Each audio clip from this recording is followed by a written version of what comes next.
everybody? Welcome to the WWE Stomping Grounds review, recap, and all of the other things that are in between here on Wrestleview.com. Hello, I am Doug Lackey, host of Wrestleview Weekly every Wednesday on the Wrestleview YouTube channel, every Wednesday night at 8 o'clock Eastern Standard Time. And co-hosting with me tonight is the guy who did the review for this show, does the review for Monday Night Raw, occasionally does the review for SmackDowns, hosts a post-Raw recap every Monday night on the Wrestleview YouTube channel, and God just does all kinds of other stuff.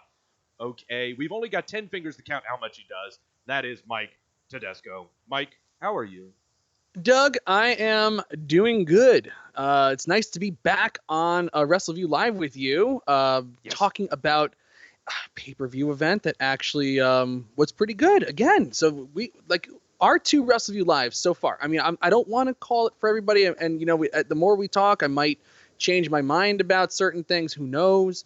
But for right now, coming off an event that ended at 10:15. And started at 7. I'm feeling pretty good. I think that we had two good shows in a row. So this is a good thing, man. This is a good thing. And on top of that, they ended at a decent time. Yeah, that's so key. So key. Oh, I've got no problem with it at all. First off, got to welcome everybody in the chat room. Xantrix, Nafisa Dot, Daniel. I guess we care about Daniel. Who else is in there? Turfa. Oh, Turfa Quemby. I Yes. just wanted to say the name, damn it. I just really need to say that name. I never get a Turfa Quemby. Why don't you come into my chat room for my show? I want to say your name. Hey, Turfa hasn't been in my show either. Turfa, what's going on, bruh? Yeah, Come what on, the man. heck? Come on now. Jesus Christ. All right. Everyone else say who you are, and if you don't, well, that's your own damn fault. All right. So, what the heck? Let's get some quick results in here, Mike, and you grab it from here. Alrighty, let me get to, you know what? How about this for being prepared? I need to open up my own report here. Okay, so Yes. on the kickoff show, Yes. number one, and I will have to talk about this because every now and then I don't watch I never watched the kickoff show, but this time I had it on the background. I sat down, started watching this match. Damn good match. Drew Gulak defeated Tony Nese and Akira Tozawa to win the Cruiserweight Championship on the kickoff show, which was originally scheduled for the main show. And they didn't announce it until the kickoff show started that it would be on there. Becky Lynch, Lacey Evans opens up the pay-per-view.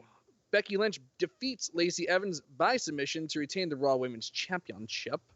Sami Zayn and Kevin Owens defeated the New Day. Ricochet defeated Samoa Joe to win the United States Championship. Daniel Bryan and Rowan. Daniel Bryan got a huge reaction in his hometown. Well, not really his hometown. How about his home state of Washington? Huge reaction over Heavy Machinery. Daniel Bryan and Rowan retain the SmackDown Tag Team Championships. Bayley defeated Alexa Bliss after some ill-timed Nikki Cross. Nikki Cross was trying to attack Bayley and distracted, and Alexa Bliss wound up taking the loss. Roman Reigns defeated Drew McIntyre. Kofi Kingston defeated Dolph Ziggler inside a steel cage via escaping the cage to retain the WWE Championship. And Seth Rollins defeats Baron Corbin to retain the Universal Championship with Lacey Evans serving as the guest referee. Yeah. Doug. Lots of interesting stuff. A lot of interesting stuff. They had 9 matches booked for the show. They only did 8 on the main show. So this kind of, every match I felt had time to kind of build and breathe. You know, I think even having a 9th in there would have just been too much. It just felt like this was like, if you're going to do a show that's about 3 hours and 15 minutes to 3.5 hours long, I think maybe this is the sweet spot right here. Yes. First off, I've got to say, I went an obnoxious 8-1. Whoa! On the predictions for this show. Or as Renee Young would say, damn! Yeah. Oh, God, Renee Young. God, Renee Young. Absolutely. Avoiding all tequila shots. Avoiding all of the locks. Got all the locks correct. Oh, my God. So, as everyone knows, it may be a tequila-free show on Wednesday night, but it is not a scotch-free show. We are celebrating. So, yeah. Man, we know shit about professional wrestling.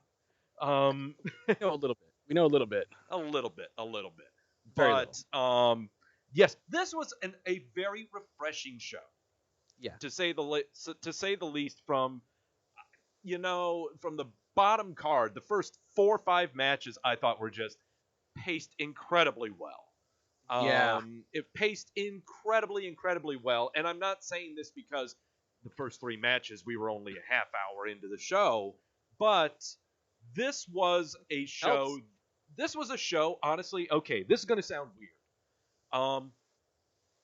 This year, if I was not going to show someone who has never watched the WWE product, and I was not going to show them WrestleMania, I would show them this show. I don't know if they make it through WrestleMania. It's too long. Oh, exactly. Well, that's why, WrestleMania, that's the one you try to bring everyone into. It's the one everyone knows. Oh, WrestleMania, this is your Super Bowl of geek stuff. Well, kind of, okay? But this show, every match they explained, the narration and announcers explained incredibly well why these matches were happening.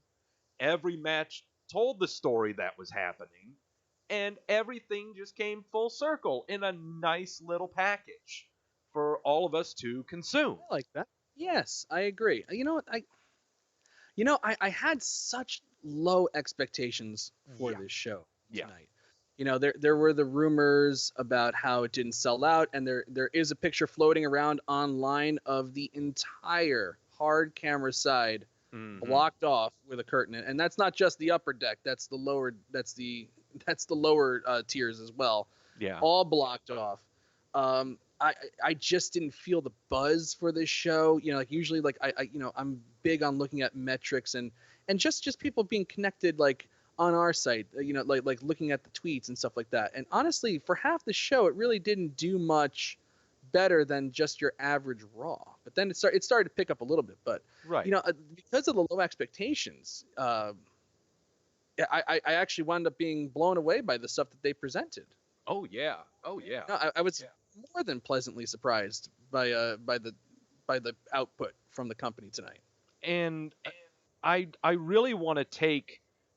Yes, there are tons of pictures floating around Twitter and Instagram and everywhere about tarped off areas, about blocked off areas, and all of that.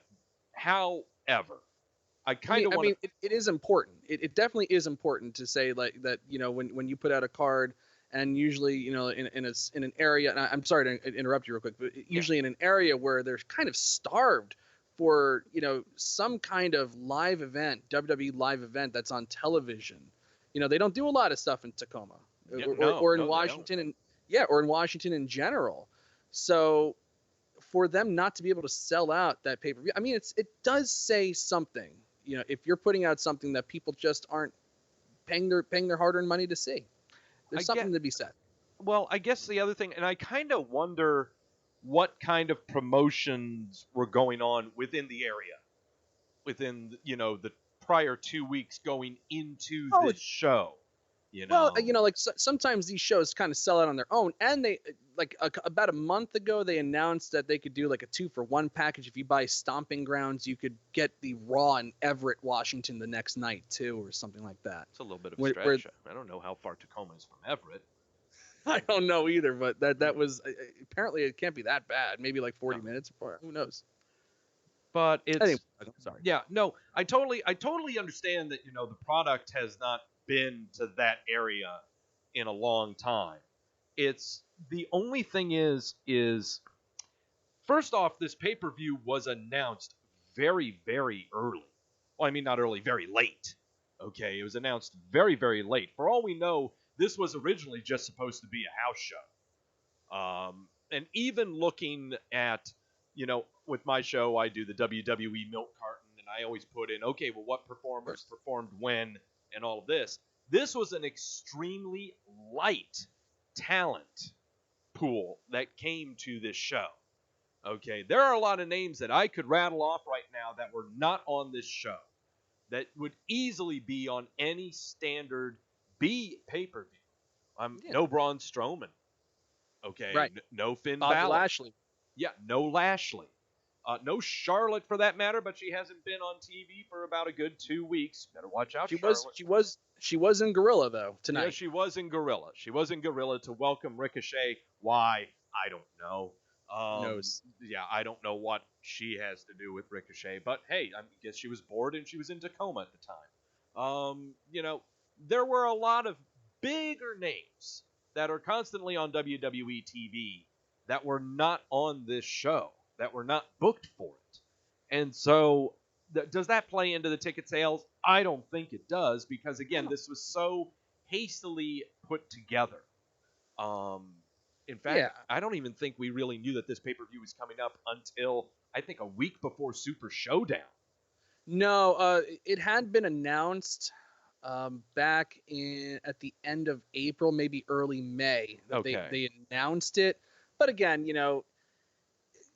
I think that it's kind of like an excuse to say that, because they've done pay-per-views where they've had 2-week builds before. In fact, I remember, I'm sure you do remember, back when they were really committed to the brand split and they were trying to do separate pay-per-views. They had 3 pay-per-views in a span of 6 weeks with 2 weeks builds each. That was crazy. That was crazy. Nuts. So it's, I don't know. It just didn't have. I mean, when.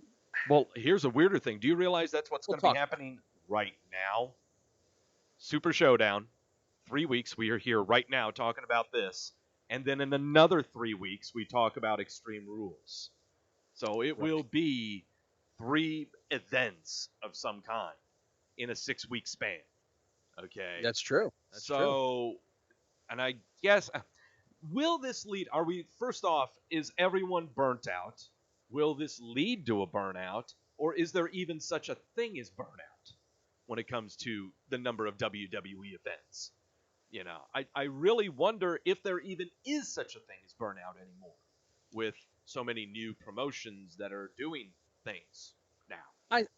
I think it's possible to be burned out on an entire genre of entertainment for sure. It's actually, what burns people out is actually, where we are right now, being online, interacting with other people, who will tell you one thing or another, and if you have a different opinion from them, then you're wrong. Right. I think that burns people out more than the genre. I think, as much as I heard so much criticism about this show tonight and the crappy main event and this and that, whatever, that people weren't a fan of, insert complaint here. Yeah.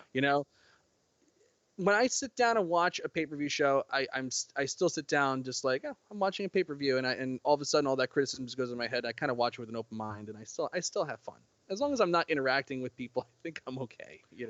I know it's a really bad show when in my mind I start thinking, can I play a video game while this is going on? Can I bust out my phone and play some Candy Crush while this is going on? I mean, I know I'm going to be talking about it. I know I'm going to be covering it and everything. I've been there on some Raws where I'm like, boy. And is it really important for me to get this segment in, or can I just play HQ trivia or something like that? But so with this show, what we always try to do is, and here I am grabbing the reins. You're supposed to grab the reins, but I'm trying. I was just about to get there, sir. Yeah. No, go ahead. You go ahead. I'm going to do it then. I'm going to do it. Okay, Doug. Yes.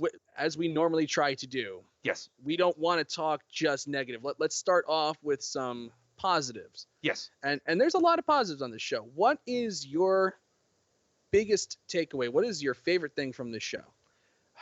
Man, my biggest takeaway from this, and I'm right now just kind of trying to bring up any kind of thing. Here we go. Bringing up tweet from the WWE account on Twitter regarding the Bayley Alexa Bliss match with Nikki Cross inserting herself. She apparently Alexa Bliss was hurt on the outside. Nikki Cross comes to comfort her. They both get up. Bayley dives to the outside. Nikki Cross takes the bullet. Everything ends up getting back in the ring. Nikki Cross tries to get back in the ring because she wants to get back after Bayley, and Alexa gets distracted, and that causes Bayley to win.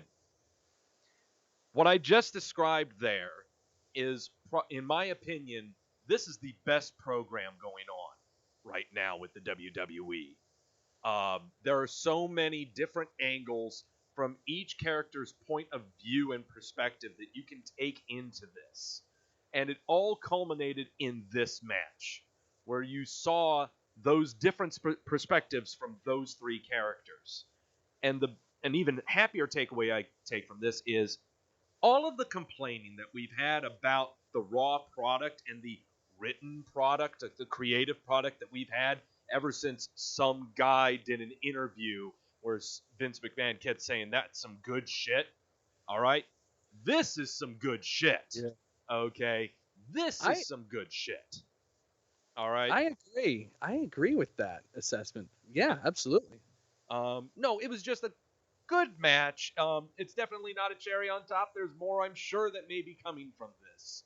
But this right here was why I really, honestly, this is why I watch wrestling right here. Character development, plot development, storylines. This is why we watch this. Okay. Yeah. No, it was just great. It was just very well put together. Yeah, I gotta agree with that actually, because I really like that they're finally trying to add some kind of wrinkle to the Bayley character, because it's just been a big, to me, her entire main roster run has just been a big nothing burger. Yeah. I don't know. It hasn't struck me as anything like. She just hasn't done anything. I really think she debuted in 2016 on the main roster, and it's just been the same crap every week and hugging and this and that. It's like no development whatsoever. This is the first time they're actually making a concerted effort to give her some kind of edge, some kind of drive. And I like that the heels are kind of poisoning the well water a little bit. You know, with Alexa Bliss kind of taking advantage of Nikki Cross, who might be a little naive, and Nikki Cross truly believing that Bayley isn't who she says she is, and even like, you know, coming out with that fake tweet of how she wouldn't take a picture with a fan, and Natalya and Naomi on Raw saying, would she really do that? Mm-hmm. It's like, man, it's like I was excited about it on post Raw, because I was like, damn, are they really teasing like a Bayley kind of like heel turn here a little bit? Like, what is going on? So just to be excited about something involving Bayley after 3 years, color me more than surprised that I'm excited about anything having to do with Bayley right now, because I really thought that after the Boston Hug connection thing, I thought she was dead in the water. I was like, damn, this is just about as bad as it gets, with the multiple teases of a Sasha Banks program that never happened, so on and so on. I guess, and I don't know if, I think time served its purpose with Bayley. Like you said, debuted on the main roster. I believe now we're looking at 3 years. Is what we're looking at, close to 3 years. Debuting on the Raw roster. One of the biggest problems that she had was, I guess one criticism is that she was green, or that she seemed to have very heavy feet. And what I mean by heavy feet is that she wasn't moving as crisply or wasn't being as confident as she used to be with NXT. And sure, she had great matches with Sasha Banks in NXT. We can go over all the great stuff that she did in NXT. Okay. One great match. One great match. Okay. But I'm being I'm trying to give as many presents as I can here without snatching them away. But there's a difference between performing under the NXT banner and performing at any Monday Night Raw. There is so much production and so much time constraint and a lot of limitations, but also a lot of actually free form. There's a lot of stuff to take in on a Monday Night Raw production in comparison to NXT. Well, the biggest difference for someone coming from NXT to the main roster is the reason why these matches are so damn good on the takeover shows, if that's your preference, if you like that kind of style match, is because they practice it over and over again at the Performance Center. And when you get to TV, you just came off working the house show circuit from Thursday through Sunday, and now you're sitting on TV, and it's, what are we going to do tonight?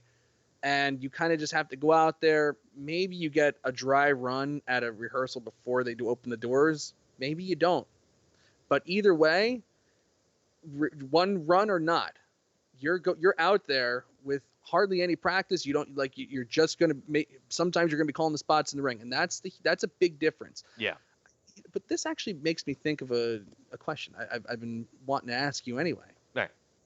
Do you think that living in that microcosm of like NXT, where you're just a superstar and the crowds all love you and the booking is pretty simplistic and you can rehearse your matches over and over again, do you think that it does more harm than good when you're coming up to the main roster? That really depends on how much time you've been given in that bubble. I think a great case in point are some talents that are no longer with us, and that's Enzo and Cass. Okay, Enzo and Cass spent a fairly long amount of time with NXT, but they were a complete act. They had the mic skills, they had the ring skills, they had the complete package to be a very fun tag team coming into the main roster. When they got to the main roster, they both could not handle it, inside and outside, for that matter. Okay, another good example. Let's just throw Tyler Breeze out there. Okay, another guy who did not spend a whole lot of time in the NXT bubble. I want to say after his debut, I think it was there for about a good 2.5 years. Yeah, and that was before NXT was NXT. Right. Okay. This was before the WWE Network started. But he was one of the. He was there for that, but like he was there at the launching pad of it, not really Right. like it wasn't like they're doing the arena shows. I think he did like one arena show and that was it. Yeah, that was it. Comes over to the main roster, but his constraint was they put him in storyline situations and character situations, and he just could not get himself out of them. He really could not break out not from them, but break out while being in them. Whether you want to blame that being in a program with Dolph Ziggler, blame that on being on stuff involving romantic relationships when we don't really know why this guy should be in romantic relationships when he hasn't even done anything in the ring to suggest that he should even have a romantic relationship. Right. Stuff like that. But then let's pair him off with another wacky guy named Fandango. And then the comedy act emerges and, he becomes not a mainstay, but he's performing. But this time he's doing his job and he's doing it well. Okay. But there are no intentions at all of breaking out of that mold. But look at him now. They've given him the option, and he's taken it, to be back in NXT. Where, honestly, that is the best place for him right now. He can sort of be the... I can't imagine that we are actually going to make the, comparison of him being, like, the old grizzly veteran coming back from the Attitude Era to finally, stake his claim in what was supposed to be his. But we're talking about NXT, for crying out loud, So it can hurt and help at the same time. You want an example of someone that it helps? Rusev. Oh, geez. Rusev was not there as long as any of the people I'm talking about. But when he came to the main roster, lit it up. Lit it up on fire. Oh, yeah. Well, how about even a guy like Braun Strowman, too, who spent like almost no time. He basically was just in the performance centers working out. I think he made 1 or 2 appearances, maybe on dark matches for NXT tapings. Mm-hmm. I think the less time you spend there, the more the better you are to come up to, like, I mean, and by there I don't mean the performance center. I mean, before the crowd, that will eat up whatever they serve to them. Like the crowd is very forgiving to the NXT writers, even when some of the stuff isn't as good, I think. Right. I think some of the people that like you said live in that bubble come up to the main roster and they're almost stunned that they don't get the reactions they were getting in NXT because nobody knows who they are. Yeah. And I actually think that makes some of them pretty damn lazy. Like I thought that Finn Balor's work, for quite a while, up until maybe the Brock Lesnar match, was kind of just going through the motions, kind of like really surprised, like, I cannot believe they're putting me in this position. Bayley, Sasha Banks is a great example of that. Banks is a fantastic example. Yeah. I don't know. I think as good as it is and as cool as it is that it's got this much buzz, and it's also kind of weird that people are like, NXT is great, WWE sucks, it's like the same company. I think it almost hurts the people when they come up. I think it gives them unfair expectations of like what they're going to be dealing with, or like what the reality actually is when you make it there. Oh yeah. Let me see. I'm right now just looking at my database for my milk carton, and I'm counting. I'm right now Oh, yeah. looking at the people that appeared on this pay-per-view, and I'm just gonna rattle off names to you. Okay, these are All the right. people that appeared on this pay-per-view that are NXT alum. Okay, Alexa Bliss, Baron Corbin, Bayley, Becky Yeah. Lynch, Big E, Carmella, Charlotte Flair. Let's see here. Lacey Evans. Drew McIntyre, Kevin Owens, Lacey Evans, Nikki Cross, Otis, Ricochet, Roman Reigns, Rowan, Sami Samoa Joe. Zayn, Samoa Joe, Seth Rollins. I mean, how about I name the ones that have never been on NXT? We won't be here that long. That's what I'm trying to say Not right a single now. one. Not a single one. Nearly not a single one. Okay. I'm looking. Oh yeah, I think Roman Reigns was FCW. Maybe that's it. Well, yeah. If and you want Kofi Kingston, Kofi Kingston, yeah. Ziggler. Shane McMahon. You want to count him? Sure. Okay. Daniel Bryan. He You was know, on the NXT like the that TV main show, event. but I'm not talking. Yeah. Okay. Yeah. Kurt Hawkins, Zack Ryder. They were there to greet Ricochet, even though I don't know why they were there to greet him. I don't know. But again, the biggest complaint that I keep hearing that I keep making, no one else is really giving. I'm the only one doing this. We're getting too many NXT call-ups. Way too many. Okay? And the big thing right now is we don't need any more. Why? We already have enough. They were already on this pay-per-view. We don't need any more of them. We need to take a breather.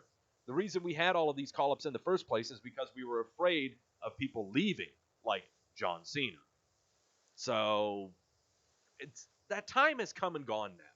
It's now time for everyone that we've called up to take off the training wheels and do some work, a la Bayley. Yeah. You know.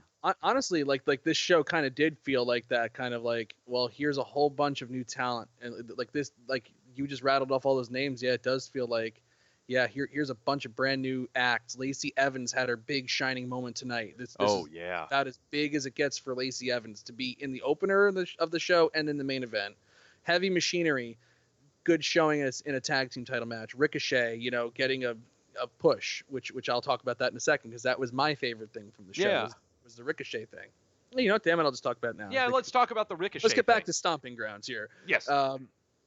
Yeah, I loved the Ricochet match with Samoa Joe. Number one, I just didn't see a title change coming, so like I like being surprised. I really truly do. If for as long as we've been watching these shows now, man, if I can get surprised and get excited about something, like didn't see it coming, that's why I still watch. It's like, oh man, I can't believe they did that. That's awesome. Mm-hmm. And I thought the match with Samoa Joe was damn good, and dare I say, almost star making. Ricochet has that. He has a good look.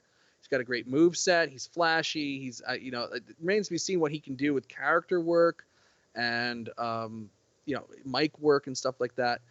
That remains to be seen. But for now, like, they really, really put a nice booster on his back. Mm-hmm. And gave him a really nice win over a great established, appears to be a legitimate guy. It's sometimes you watch these shows and it's like, I couldn't imagine this guy kicking anybody's ass on a good day. Mm-hmm. But Samoa Joe looks like a legitimate killer. Like I MMA wrestling in a back alley, I wouldn't want to meet that guy.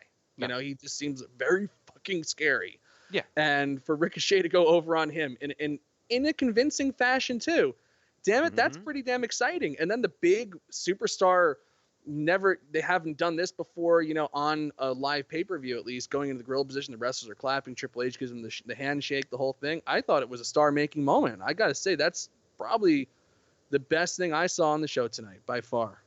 Oh, I was pretty shocked that they did this. I thought the reason I won this one was I said that Ricochet would win, but I thought he would win by DQ because Samoa Joe would go bonkers or something. But a win is a win, so I got that one. But here's my cynicism Okay. breaking in. Bear with me. Okay, real quick before you get your cynicism. Also, AJ Styles greets him afterwards and says he'll see him tomorrow night on Raw. Okay, so Okay. AJ Styles and Ricochet could be a summer program. Very cool. Yeah, let me go ahead and I'll put that tweet up there so that everyone can see that the OG club greeting Ricochet backstage. So here's my cynicism creeping in here. What's the difference between him and Neville and Evan Bourne and any other, those are the two main ones that I'm comparing him to right now. Because we've seen this before, where they strap the rockets to a little guy, a little critter, who does the flips and the awe-inspiring stuff. I'm saying there's nothing wrong with that. It's awesome. I get a kick out of it too. His matches with Cesaro the past month have been fantastic. Okay? But we've seen this before. We've seen what happens.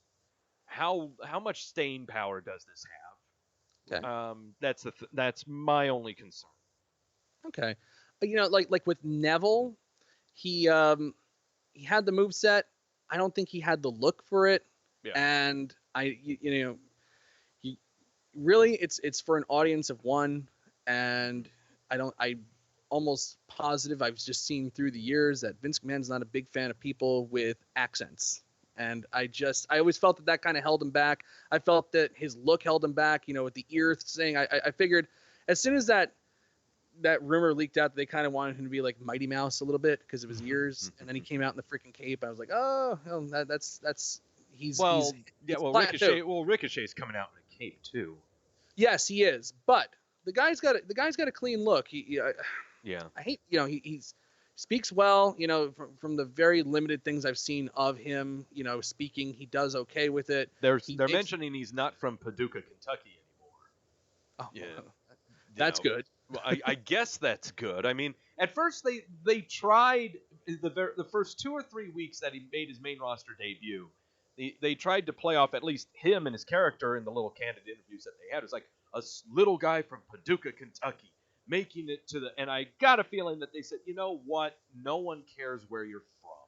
Yeah. Okay. The last thing we want to be doing is talking about a place that no one cares about. Yeah.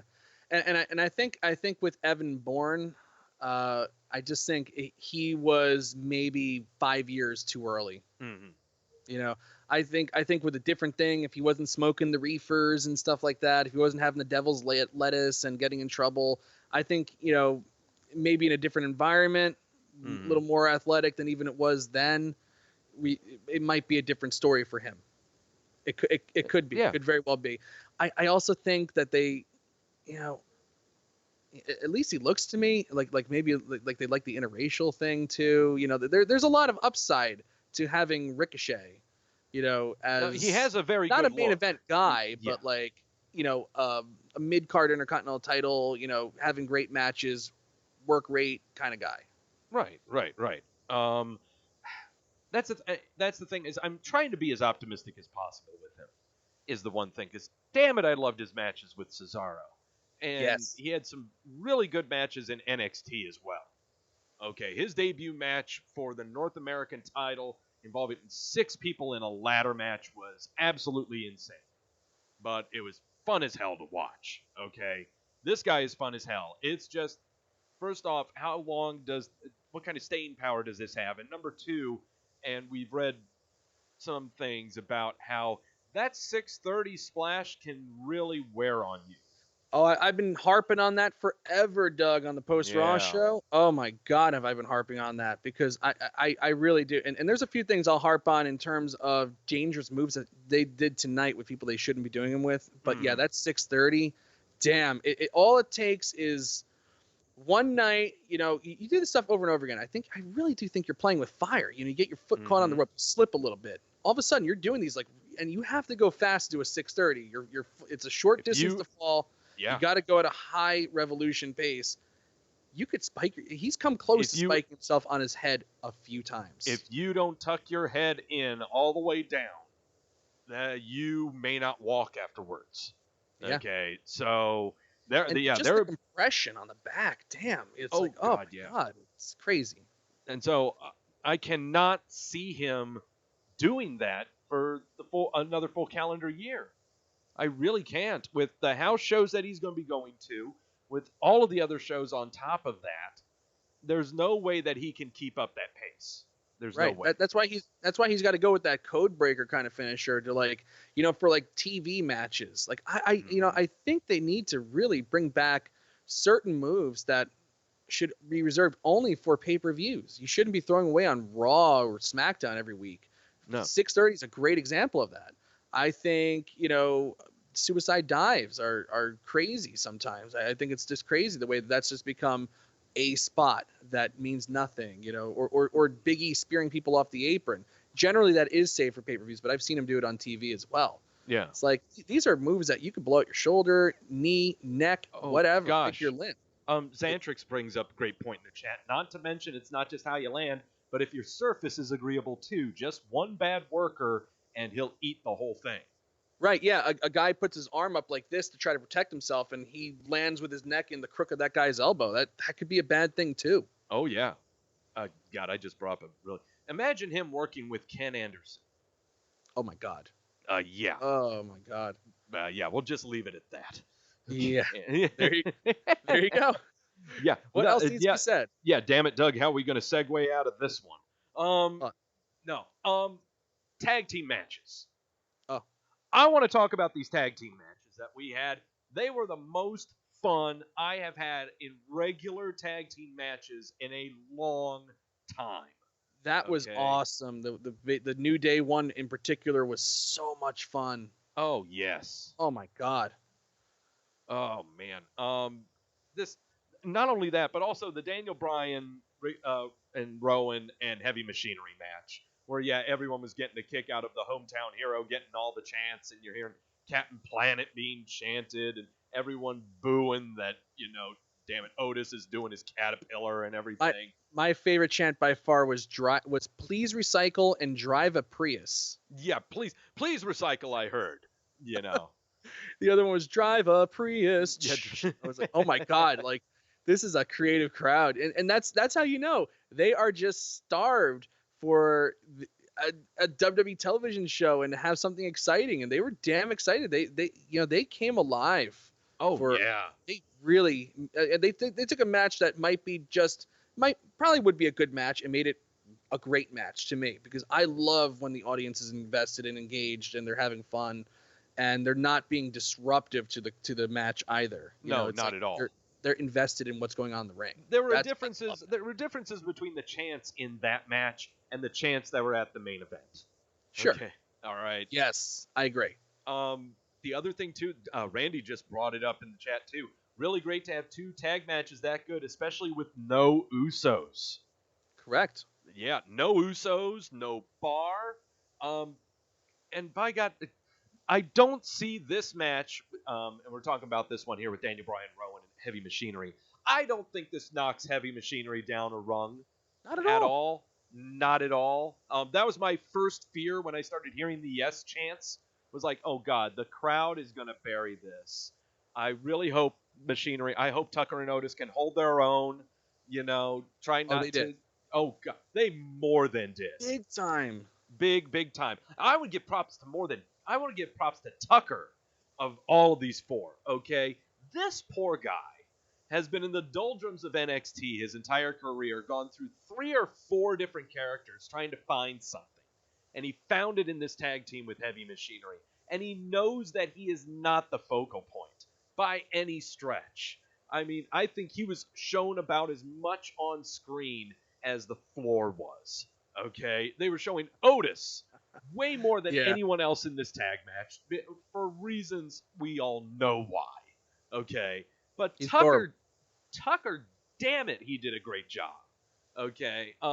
Great punches. Flying off the top turnbuckle onto the mats outside. He plays a great baby. Can you believe a guy this size is a good babyface in peril? I know. Okay. Moonsault too. Everything. Yeah. This was just a really, really fun match. Everyone involved. And what's cool about it happening on an event like this is that this is going to be hard to recreate a feel like this. You're not going to have a crowd like this that's so hot for Daniel Bryan with the creative chants, and you've got Heavy Machinery pulling in their own. You're not going to be able to recreate a match or a feel like this. And so if you're wanting to watch this pay-per-view again, this is definitely one match you'll want to queue up. Right. Because you really won't get these combinations together. It was definitely, a hell of a night for both teams. On the pre-show, Daniel Bryan cut an awesome promo about, how heavy, like the whole Daniel Bryan presentation. Wow, he reinvented himself. Yeah. So great. I don't get a chance to talk about him as much because he's on SmackDown. We me and Victoria covered the Raw.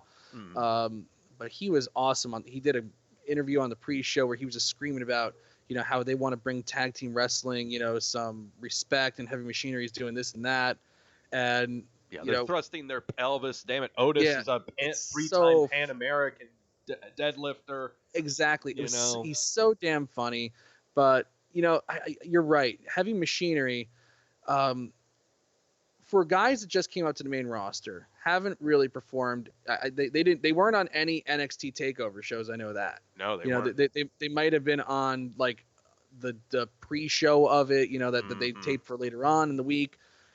But they're not used to standing in an arena. Yeah, half it's tarped off, but they're not used to standing in an arena where they're supposed to be the good guys and people turn on them. And they held their composure. Otis just kept doing his thing, and you know what? Damn it, he actually brought the crowd over to his side as well. Oh yeah. So that's some good character work right there. That's a really, really promising aspect of what happened tonight. Also, the finish was Daniel Bryan getting a small package, and I don't know if you saw the hashtag, but oh my God, he's going to be calling himself Mr. Small Package.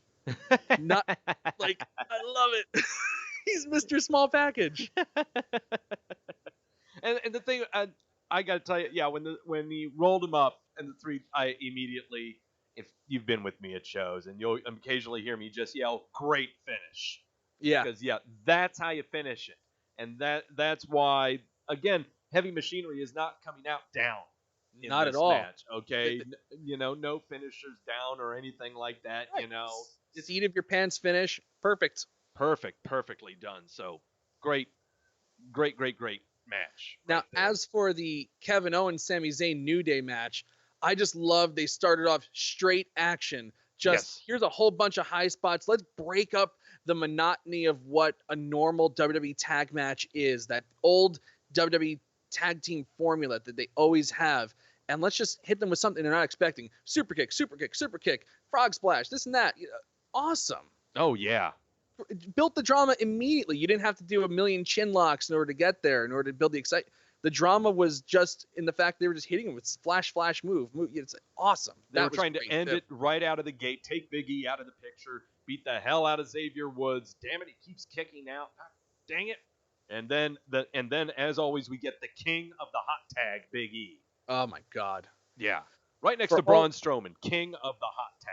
No doubt. And for all those that want Big E to turn heel, I don't. No, I want to see more I want to see hot tags infinitely. I don't want it ever to end.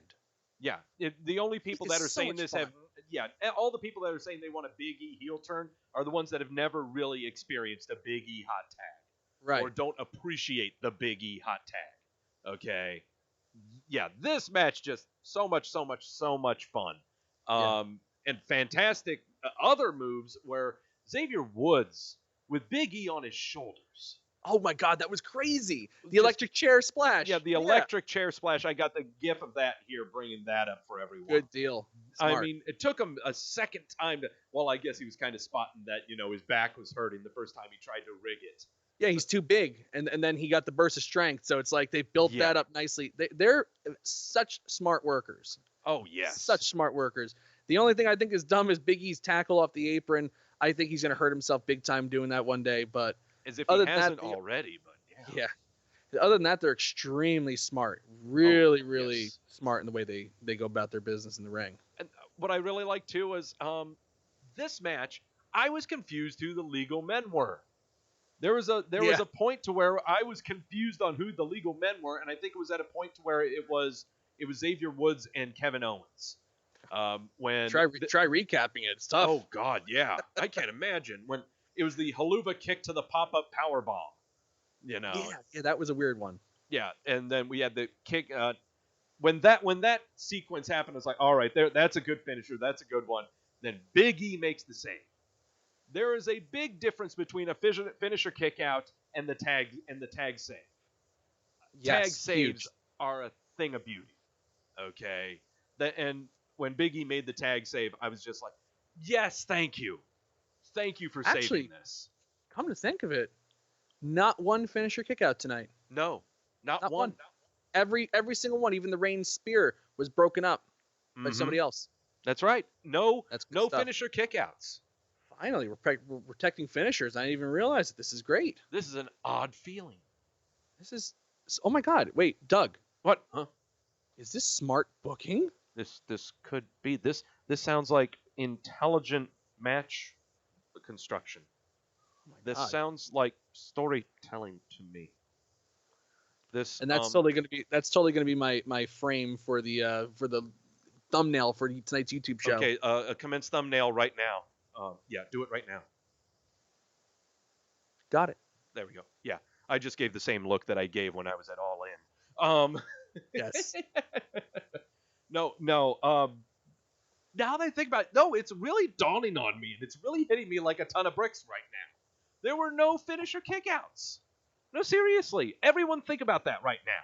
That's another reason to really check out this show. Seriously, no finisher kickouts. None. Mm-hmm. There was no Claymore to be had because that never happened. Right. You know, got the kick out of it. Yeah. Dolph Ziggler and stuff like that, they did their finishers, but then they never pinned. They would try to escape. Okay? By the way, Kofi Kingston leaping through the ropes to escape and win. Awkward. Scary. Yeah. But, yay.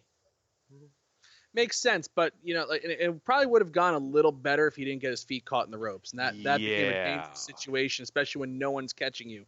Basically, did a suicide dive to nothing. Yeah, basically jumping into an empty pool. Yeah, is what he was doing. But like this, the finisher kick out spot, it works because the audience is conditioned to look for that stuff and love it. You can also condition them to like other things. And I think tonight maybe is the process of conditioning the audience to like other things than just that. Wow, that's a novel concept. They've done it before. They can do it again. That's why I always said like the dive to the floor is a conditioned, just cheap spot. You can condition the crowd to care about them again if you space them out. Yes. And you also save your performers' bodies too. Yeah. Oh yeah. Now, let's talk about some. I just want to make mention of some other scary things that I saw, and then we'll just run through the rest of the card, I suppose. Yeah. But I was right after this show ended. They had a WWE 365, I think they call it. On the network, and I was just kind of watching as I was getting ready for the show, and it was about Alexa Bliss and her troubles with her concussions. Right. Why, in the name of God, with a girl who's had her career almost derailed on 3 separate occasions by either confirmed concussions or rumored concussions, and they basically confirmed all of them on this show, this 365 that's why I'm show. really interested in checking the special out. Yeah, it very, very good, by the way. From what I saw, I obviously didn't watch the whole entire thing. But why, in the name of God, is Bayley doing a sunset flip power bomb into the turnbuckles with Alexa Bliss's head whiplashing right into the second turnbuckle? Yeah. Why is she doing anything involving Snake Eyes onto the turnbuckle when we've seen in the past 3 weeks Goldberg and Dana Brooke suffer some big injuries from going into the ring post? Yeah. See, that is not smart working. That is just dumb. It's almost like, okay, and I'm not blaming her for it because shit happens in the ring. But on a house show, do you really need to kick Paige full force in the back when she's coming off of a neck injury and killing her career? Like there are these things that they just don't make sense whatsoever. And a sunset flip into the corner with multiple concussions and the whiplash effect of that, the very real whiplash effect of that, not good to me. No. That's silly. Very, very stupid. It's almost as scary as when Daniel Bryan came back. Whenever you see him doing the running drop kicks into the corner, and you just pray, "Oh God, please just be safe, be safe. Don't do something stupid. Don't do something stupid." Or that flat back bump that he does off the missile drop kick. It's like, dude, stop that, please. Yeah. It's almost Ric Flair landing on his side after every suplex kind of thing. Okay. Yeah. It's kind of getting to that point with certain performers. You know, the one thing is, they got. I'm sure they're taking it safe. I'm sure they're taking it safe. I'm trying my hardest to convince myself that they are, and that they are taking more of the brunt of the bump to their neck than their head. Whether that's good or bad, I don't know. If you've had that many concussions, is it really good that it goes to your neck instead of your head? I don't know. I don't know if one's exclusive of the other. I don't know either. But it's really difficult to. You're kind of in a 6 of one, half a dozen of the other kind of thing here. It's either we try to avoid those spots altogether, involving any head trauma at all, and whether it be something as horrific and hard to set up as a sunset flip into the turnbuckle, or to something as simple and minute as a head into the turnbuckle. Hell, last week, we had someone take their head into the turnbuckle and destroy their eyeball. Okay? Yep. Not destroy it, but I mean dry skin, take a scratch, it's going to bleed like a sieve. Okay? Thankfully, Dana Brooke is okay to come back and perform. Yes. Okay? But it could be, again, do you eliminate those spots of something such magnanimous or something as minute? Do you do that, or do you maintain that, concussions are a thing, and now we have a brand new Shawn Michaels back, to where every match she has, we're going to concentrate on the head, just like how every Seth Rollins match we concentrate on the knee. Right. Or, At the same time, I like Shawn Michaels back. Obviously, it was strong enough to do that, and that was more of great selling from HBK than anything, as well as the knee from Seth Rollins. Once you get that repaired, but the brain is just so delicate. Yes. And I just, they weren't even concentrating on it. And if they were concentrating on it, the commentators weren't saying like, "Oh, she's doing this because she's had multiple concussions." And in that case, that would make Bayley the biggest heel I've ever seen in my entire life. It's just like I guess, like if a guy has a neck injury, like after Owen Hart kind of broke Steve Austin's neck with the pile driver, they banned the pile driver, right? Right. Essentially, I think that if a performer's at high risk, there's just certain things that are off limits. Like Daniel Bryan isn't doing the diving headbutt anymore. No. It's like you can't do that anymore, dude. You gotta quit that. And in fact, all of his stuff is kind of just like if you notice, he's kind of scaled back his stuff while still being able to do some flashy moves and protect himself. Mm-hmm. I just don't think there was really. I think they just thought, hey, it's a spot and let's do this. This is a good way to get her out of the ring, and without even really I don't think they think about it. I think sometimes they just say, let's do this, and okay, but they don't actually think of the ramifications. Yeah, they're just on autopilot. And then they just worry about, okay, let's check the black box. Yeah, and now I'm 32. I know you're close to the 4-0, but we're you and I are a little we're past that stage where we actually think that we are invincible, and we kind of we're getting to that stage where we're feeling the aches and pains and stuff like that. I think they're still at an age also where they think they're invincible. I have a hard time putting on my socks. Okay, I just never knew this time would happen. Okay, yeah, I really did not. I stretch out on a yoga ball twice a day. I never knew that this stuff would be happening to me. I'm a young and virile guy, but apparently time always wins. Yeah. Okay. In my mind, I'm young as hell. Oh, yeah. Oh, in my mind, I can do everything that my heart desires. I can do everything that everyone did on this show right now, twice over, backwards while balancing an egg on a spoon. I tried to deliver the line. I botched horribly. But, again, But my body is like, no, damn it, Doug. You can't do this. No, you don't have health insurance. So another thing I've got in common with everyone that I've talked about there. Oh shit! Oh, you went there. Okay. I had to. Hey, man. I'm lobbing a grapefruit. What can I do? Other show. Okay, run down the card. Other stuff that was on there, real quick. All right, so we already hit the Raw Women's title. We hit the 2 tag matches, which were freaking awesome. The Ricochet match. Okay, you know what? Yeah. And we also talked about Bayley and silliness. I thought the Roman Reigns match with Drew McIntyre was way better than the WrestleMania match. Way better. Beyond better. Way, way, way better. And I don't know if that's because of the Shane McMahon interference. I don't know. It just seemed to go together better, I guess. Yeah. It had a good flow. I was kind of confused though when the commentators at the end were talking about how this is basically the final chapter, and I'm like, I saw this, I see this thing going on all summer, and it was like they were very weird that they were making a point, because they do that when they want to tell, convey something. Like, they kept saying forever, oh, Becky Lynch and Seth Rollins are dating, and then of course she comes out during the main event. Yeah.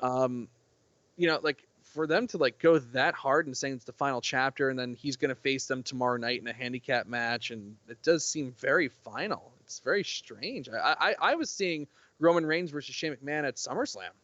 Yeah. But I guess my other thing, okay, so if this is the final chapter, I guess I'll have to put in my fantasy booking hat and try to figure out, okay, then what the hell are we doing with all these guys carrying forward? Exactly. Okay, Roman Reigns is on SmackDown. What's going on with him? Who's going to be the foil that he's going to go against? Or is he going to try to go after Kofi Kingston in his title? Well, what's going to give him, that kind of notion to do that? I'm smelling Randy Orton for Roman Reigns, actually, if it's not Shane. It sounds delicious to me. Yeah. As far as Drew McIntyre goes, there he is on Raw. There's another good foil for Seth Rollins. Have him going after that title. There are different things that we can do here, but it just does not seem over yet. That's why they're having the handicap match for you to cover tomorrow against Roman Reigns. So lucky dog, you. Oh yes. Yes. Keep getting more and more. For the WWE Championship Steel Cage match, we kind of talked about the finish. I thought the match was extraordinarily boring. Yes. It didn't feel like a title match to me at all. It was just like, man, this is like Ziggler overacting 101 half the time, and it was just like they were trying to do stuff and put on a technical match inside a steel cage, and I give them credit for trying something different than they normally do in a steel cage, but this just didn't work for me at all. I think, number one, steel cage matches have always felt awkward to everybody. Hell in a Cell matches are easier to digest because we don't have to think about the stupidity of trying to get out of a cage. Yes. Okay? That's why my biggest gripe of these steel cage matches have always been return it back to form, where that was how you won, was escaping the cage. There was no pinning or submissions or anything. It was just getting out of the cage. Okay. And over the cage, not through the door. Yeah, it was only over the cage. That's the only way you could do it. That's when it became a wall climbing contest. Oh, God, wait a minute. Wall climbing. No, that's the Punjabi prison match. I'm sorry. That's the ultimate wall climbing contest. No shit. Yeah. Okay. So. We're Kennel from Hell. Oh, yeah. So this. First off, steel cage matches are awkward in itself. If you're going to throw on top of that Kofi versus Dolph 2,412, okay, and also on top of that, there was nothing new that happened in this match. That if you watched any Dolph Ziggler Kofi Kingston match of the previous 2,411, that happened in this match that hadn't happened before. Right. Seriously. No high spots, no real drama. It just was, they were just doing stuff, pulling out ankle locks. It's like, God, just get to the point already. Jesus Christ. I was like, oh my, I couldn't believe that went a half hour or something. I was like, Jesus Christ, end this shit. Yeah. So, yeah, I guess that's one of the gripes that I've got for this show is that steel cage match. Yeah. They'll never take it away. It'll always be there. I mean, by God, we're going to have it on NXT coming up with Shayna Baszler going against Io Shirai. So. I bet they'll do a good job with that, though. I bet they will. Oh, and, yeah. Yeah, I guess, but main roster steel cage matches are kind of, God, it's kind of like the triple threat or fatal 4-way tag matches where only 2 teams are allowed into the time. It's like that still baffles me, boggles my mind. Always hurts my brain. And as much as I said it was a kind of a meh main event, the more I think about it, I really loved Lacey Evans in this Universal Championship match, and I take back what I said about the meh thing, because the more I think about it and the more I look at these pictures, and thinking about Lacey Evans pulling back because her shoulder was hurting, you know what? I really liked it. Just her griping at the ring announcer to announce what's happening. That was so great. Do it right now. Hurry up. Yeah. It's like, oh my God, you're amazing. Just griping. When Baron Corbin was gonna set Seth up for the Boston Crab, and she's like, "I'm ready. You ready? You ready? Oh yeah, I'm ready. she was signaling for the Montreal Screwjob thing. As soon as he turned him over into submission, she's yelling at the timekeeper, "Pay attention, pay attention." She was gonna call the damn bell. Yeah. That was so smart. I love that. Everything about this match. If you really just, I can understand some people's gripes with Lacey Evans. Okay. You want to gripe about Baron Corbin? Oh yeah, if you've got gripes for Baron Corbin, you've got this.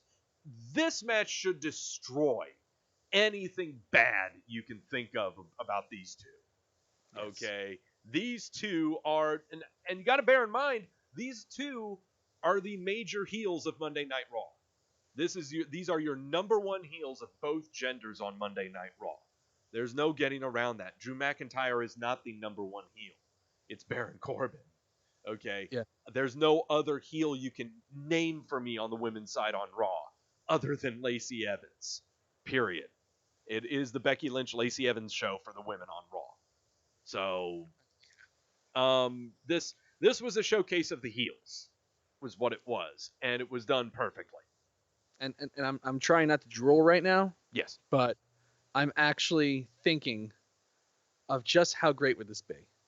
Extreme Rules, no Universal Championship match, but Seth Rollins and Becky Lynch versus Baron Corbin and Lacey Evans.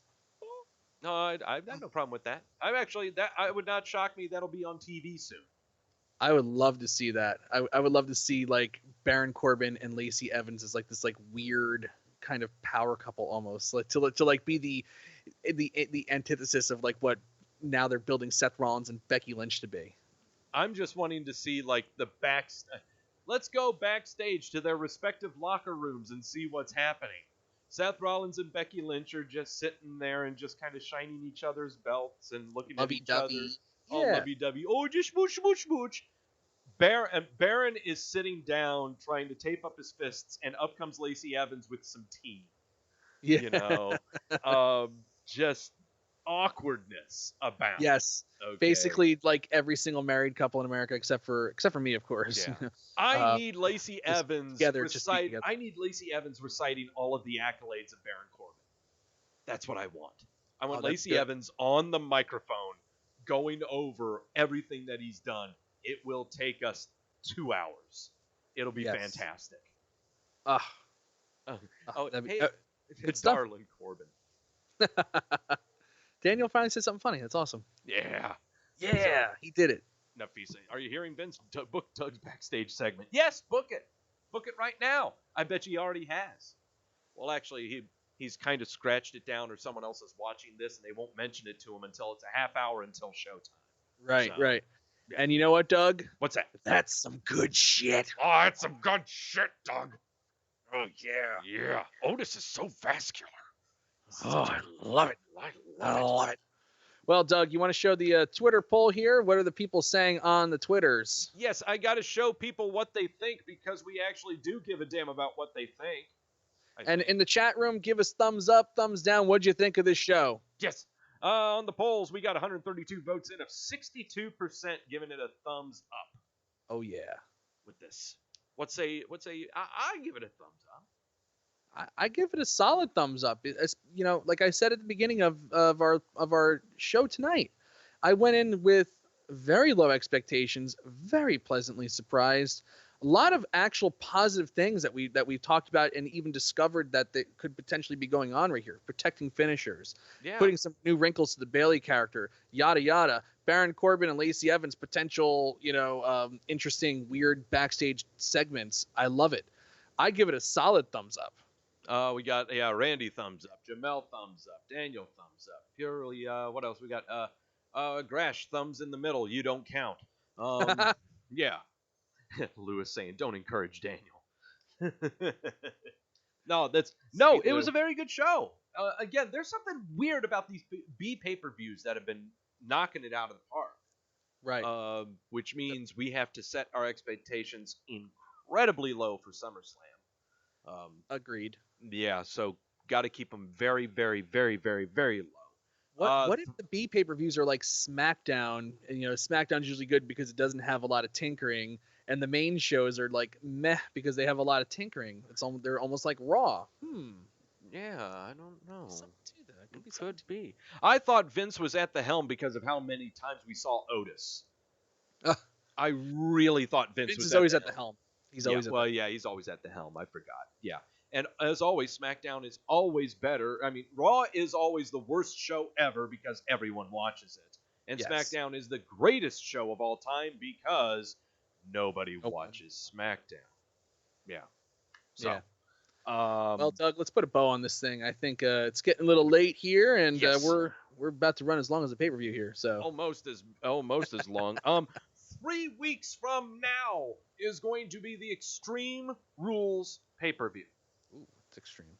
It's very extreme. It's full of rules, and you may need to abide by them.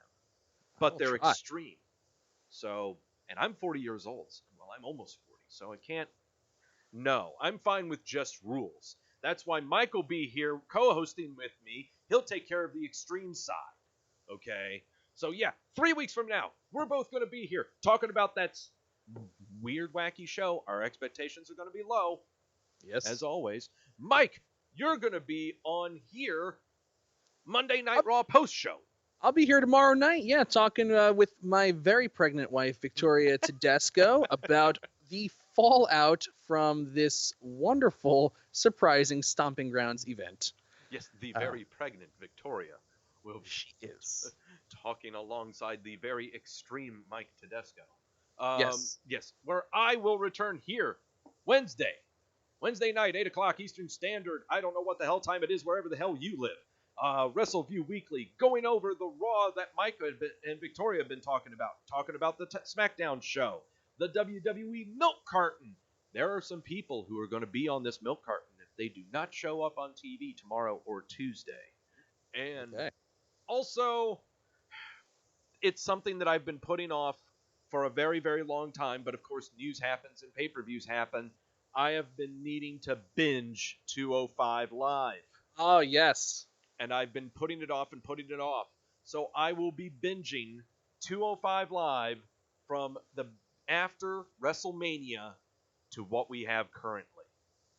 Whoa, that's like 3 months of stuff. I'm cramming it in. All right. Holy crap. Well, these little critters, if I cram them very tightly, it shouldn't hurt that much. Yes. Okay. Well, make sure it culminates with this pre-show match. If you didn't see the pre-show match of the Cruiserweight Triple Threat, check it out. Yeah, I checked out the pre-show. That I am always weary of little critter matches, and I call them that always. But this was a fun one. Okay. So, yeah. Randy in the chat room, we're changing Mike's name to Tedesco because X's make everything more extreme. Well, yeah, but you got to make sure that when you're doing that, it's without the E. It has to start with an X because that makes it even more extreme. That's cool. Yeah. Actually, I'll tell you a quick story. My backyard wrestling name was Mr. Hardcore, Mizter. Hardcore. Oh. Because the Z instead of an S makes it extreme too. The Hardy Boys, that's extreme, man. Team Extreme. I think I'm trying to remember. I didn't do the backyard wrestling stuff because I always pictured myself in wrestling being the manager. I'm the manager. Great. I'm the one that gets their ass kicked repeatedly and everyone cheers for it. which is something I've always wanted to do my entire life. And it did. It happened many times in places that are not where pro wrestling would be happening. So, I got the best of both worlds right there. But at least everyone cheered. You're a Bobby Heenan guy through and through, man. Absolutely. I've worn costumes. I have no problem with that. Okay. I will be. So those are the plans for this coming week. Thank you so much for everyone stopping by in the chat room. Let yourselves be known right now. If you don't do it now, that's your own damn fault. Jamel, Nafisadat, Randy, Xantrix, Grash, Daniel, I guess, Lewis. Who else Randy did you see? M. There was a Randy M. There was the guy with the wacky name. Oh yeah, I can't remember. Rock the Ace. Yeah. Rock the Ace was in there. Yes. Other people. I'm giving you guys 10 seconds right now to let yourself be known. Xantrix. Yes. Jamel. Yes. Okay. 5 seconds. Anyone else going to say who they are? You're not going to? Okay. Well, then you're asleep. You've got to go to work or you have other responsibilities. Too bad. Adios. Thank you all so much for stopping by, listening to us, wherever the heck you are on the SoundCloud, the iTunes, the Spotify, all of that other good stuff. Mike will check you out tomorrow. Sounds check you guys out. Yep, I'll check you out Wednesday. See you later. Mike, tell everyone goodbye. Ciao, everybody. See you tomorrow. Yep, and know when you're being sold to.